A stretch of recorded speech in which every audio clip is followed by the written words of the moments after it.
Welcome to Last Word, brought to you by Montgomery Bank. He's Chris, the Cookie Monster Pobst. I'm David Jenkins, and Chris, saw some World Cup action the other day. Yeah. Brazil getting just hammered by my ancestors. Did you see all the crying that the fans were doing? I mean, soccer's their life over there, man. They have this like huge baseball history to us is like 2 times as much soccer history to them. I mean, I don't. I'm a huge football fan, college football especially. You know, I love Notre Dame, but I've never cried over a sport ever. No. And I've never eaten a flag. I saw one person eating a flag. Yeah, he was rather distraught that picture. Yeah. Yeah, they were a little. I mean, granted, now they got killed. They did. But hang on. Yeah, Germany just scored again. They did just score another goal. I heard it. Still. Yeah. I mean, eating a flag? That's again. You're in Brazil. There's some good food down there. We have passion. You know, football fans are very passionate, known to be very passionate around here. I think we're very passionate about our sports, but when it comes to soccer and countries such as Brazil, we pale in comparison as far as that goes. They were just they live and die by it, and apparently cry by it too. I'm surprised they wasn't rioting in the streets. They were too busy balling to riot. But here they may just start. We turn over cards if we win. Yeah. Imagine if we got beat 7-1 in a sport we cared that much about. Soccer. Yeah, we celebrate and turn over cards when we win. That's just I don't get it. Anyway. The sport that we do care about, summer baseball. Of course. Yeah, we love it. Senior Babe Ruth baseball tournament starts. It'll be today. Whenever everybody sees this, 14 teams in a double elimination tournament going to last 6 days over in Charleston. That's a big tournament. Let's talk about that for a second. I remember the days when there was like 4 or 5 teams. Yeah, there's 5 teams. I think I remember when we first started covering this kind of heavily, a little bit more. But now 14 Senior Babe Ruth teams in Missouri, and 10 of them are from Southeast Missouri. And I would like to bet that it's because of the success of the Charleston Squirrels. Oh, it has to be. And that is the sole reason I believe that there's so many more Senior Babe Ruth teams. You know, Coach Minter, has really got that program rolling. Got kids wanting to play. You know, and honestly, I think it started with the name of the Squirrels. You know, you get a cool name for a team. You get some cool gear, and they've won 6. You win. They won 6 of the last 7 state titles. And it just gets other kids wanting to play. Well, not everybody can play for them, so they start all these other teams. It used to be back whenever I was growing up. I played Senior Babe Ruth back a long time ago, and it was there's like 5 or 6 teams in Southeast Missouri maybe, and they were weren't real. They weren't real good teams. Legion had everything, but now it's all Senior Babe Ruth. That has definitely switched. Legion is not the fiercest league anymore that it used to be, and everybody's wanted to Senior Babe Ruth. And I like I said, Squirrels have a big reason to do with that. But as far as it seems like you get more players that way. I mean, you don't have to stick with a certain district or what have you as far as that goes. But Legion, you seem to be a little bit more constricted with who you can play and who you can get. Senior Babe Ruth is kind of spread all over. We talked about that a little bit. Yeah, Seymour Pirates from Leopold. Leopold has kids from Holcomb, South Pemmiscott, Kennett, Bernie, Woodland. They've got kids from all over. Especially, that's a long way to travel to play summer baseball, and I don't know. There's Senior Babe Ruth teams down south. Portersville, Zenith, Warnersville, Riverbend, and New Madrid. You'd think they would get some of those kids, but they're all going to Leopold. Yeah. I don't know the rules necessarily, but I think there used to be pretty strict rules on that, but apparently not anymore. Well, the way that we've talked about it and the way I understood it is there is boundaries, there's districts or what have you, but obviously if you have your choice of playing either Senior Babe Ruth or Legion ball or whatever, and I guess just if your area doesn't offer a Senior Babe Ruth team, you get to pick where you want to go. Or the closest, or I don't know. I don't know. It's back in the early '90s, and that's 30 years ago.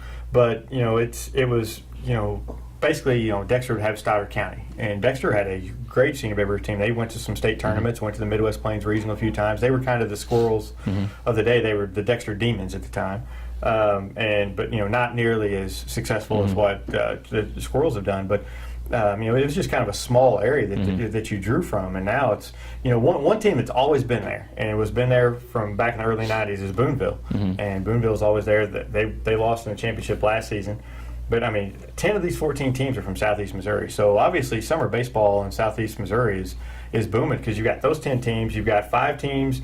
2, 3, 4, 5. Yeah, 5 teams in Senior Legion. Plus, you have the Missouri Bulls, which is the prospect team, which has all kinds of players in it. So, I mean, there's an opportunity for everyone to play summer baseball. No doubt. And speaking of that tournament, I would say that the Squirrels is definitely the favorite going in, being the returning champions, being a World Series appearance from last year, and they, like always, have a team that set up by pitching and can scratch out a few runs here and there every now and then. But as far as that goes, I'd say the Squirrels is definitely the favorite to win this and to go on to that regional, which I'm not really sure where that regional is held, but it's not going to be in Charleston this year. I'm going to say that these SEMO Pirates from Leopold, they're a tough team. They've already beaten Charleston. I'm not going to say they're the favorites. I think Charleston's obviously I think the favorites. But this SEMO Pirates team, they look pretty good so far this year from what I've seen, and haven't seen much. I'll be honest, haven't seen much.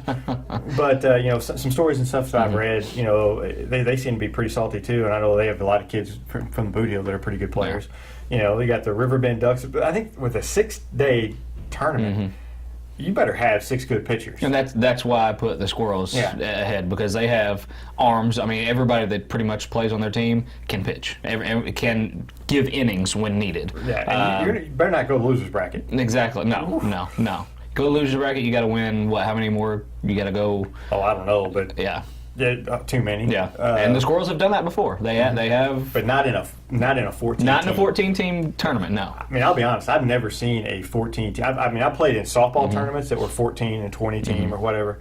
I've never seen a baseball 14 team tournament. I mean, that's a huge tournament. Yeah, the teams that I've saw the Squirrels play, they don't have but maybe 9, 10, 11 players on their team. Squirrels are overloaded with players. They are set up for tournaments like this, and Minner knew that. I mean, he knows. He knows what goes on. And there's a reason they've won 6 of the last 7. Exactly. It's not it's not what you do in the regular season. It's you just getting ready for this tournament and other tournaments.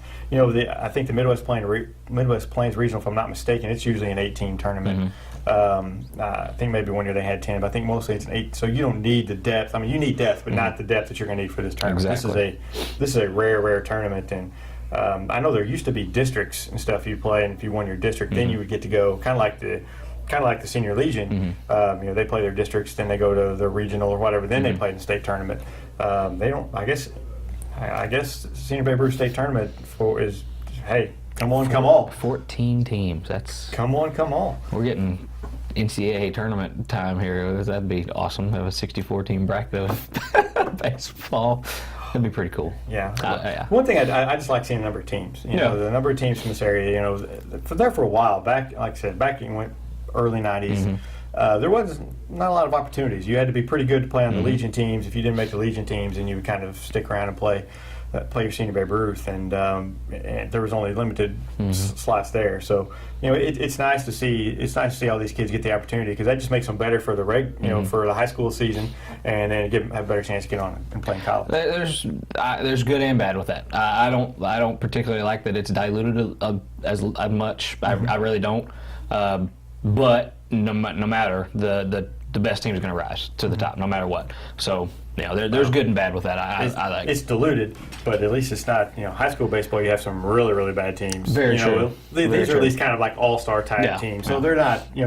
They're more apt to go out there and throw strikes, and you're not going to have the 26 to 12 games. Now maybe you will in this tournament, as you get later on, but for the most part, you're not going to see those type games in Senior Babe Ruth. I'd hate to not mention the Sykes and Legion team. Their zone tournaments be coming up soon, or the district Legion tournament is July 20 or July 17th and 20th at Notre Dame. That's coming up, and Sykes they can't score, but they can defend. They're like a basketball team that can't score a bucket, but they can defend. They have a great defense.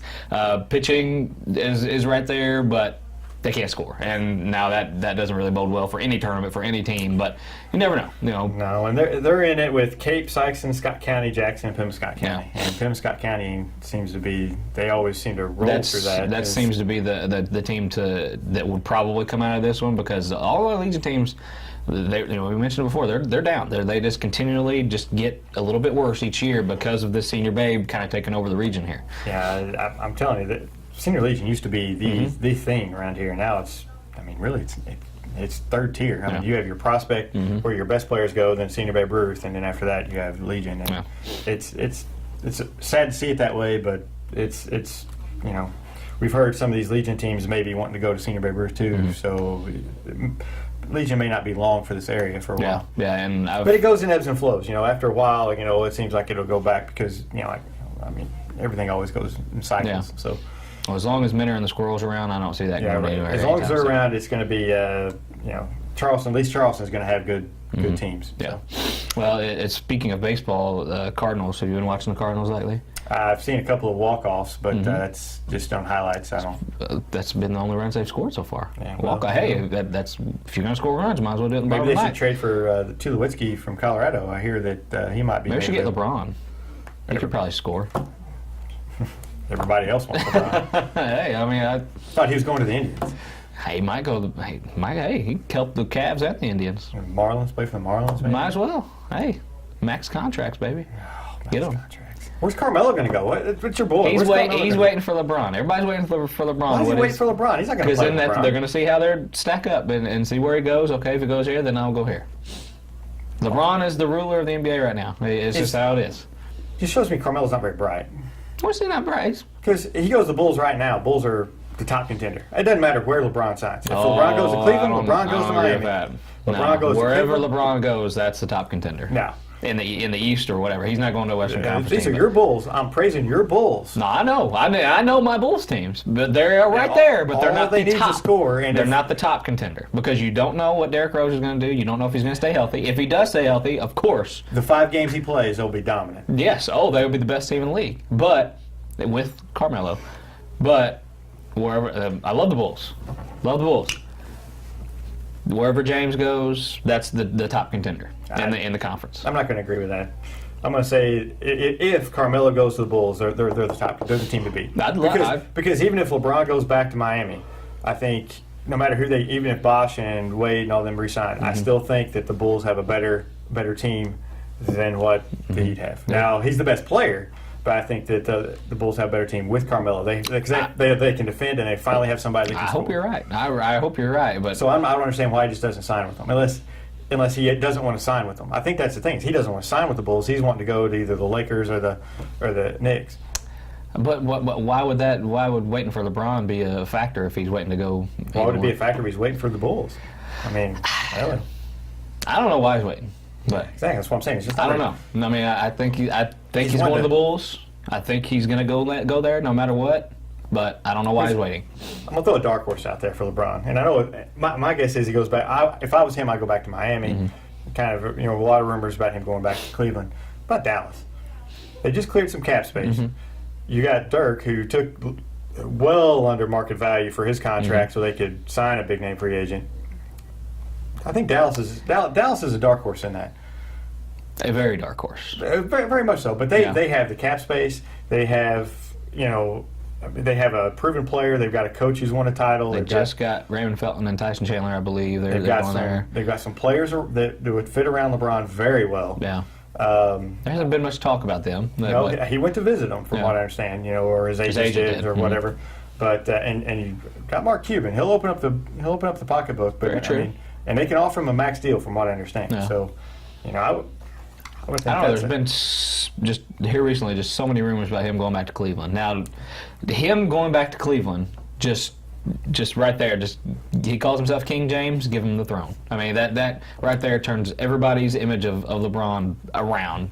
But if he doesn't win, it hurts his legacy. I said I don't believe that. I think if he chooses to go back, it shows that, hey, you know what? I'm gonna try to win one for my home team, for my home state.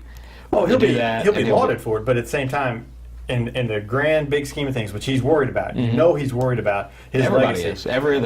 If he doesn't get a couple more titles, he's not even going to be in the conversation with Michael Jordan. He'll get one. And if you win one in Cleveland, what happens, Jinx? I think he needs. Well, if you win a championship with Cleveland, what happens? Oh, he's a god there. Anybody who wins a championship with Cleveland, he's a god there. But I think he's got to win at least 2 more to be in a conversation with Jordan. I think he's already there. He's already there in the conversation. He's got to get the titles. He's got to get more titles. I guarantee that. But he's in the conversation. I don't think he's in the conversation. He's in the conversation. He's not in the conversation. Well, our conversation is coming to an end. Yeah, thank goodness. Yeah. You know, it's sad. We're ranting on NBA here. See, this is great drama. The NBA offseason, I mean, it used to be that way of Major League Baseball. If nothing else, I mean, if whatever happens, whatever, all this drama, all this intrigue, it's great stuff. Well, you know, where they sign, I mean, basically where LeBron signs, it changes. It does. If he goes to Cleveland, it changes instantly. Mm-hmm. You know, and Miami's an afterthought, and here we go with all the Miami fans going back to Cleveland. When does football start? Weeks. We're weeks away. High school football, college football, Notre Dame, baby, let's go. Oh, weeks away. We can't come soon enough. Come on. We're gonna get off here and argue some more about some LeBron James, about how he's not Michael Jordan or anywhere in the conversation. Never said he was Michael Jordan. He's in the conversation. We'll see you guys next week on The Last Word.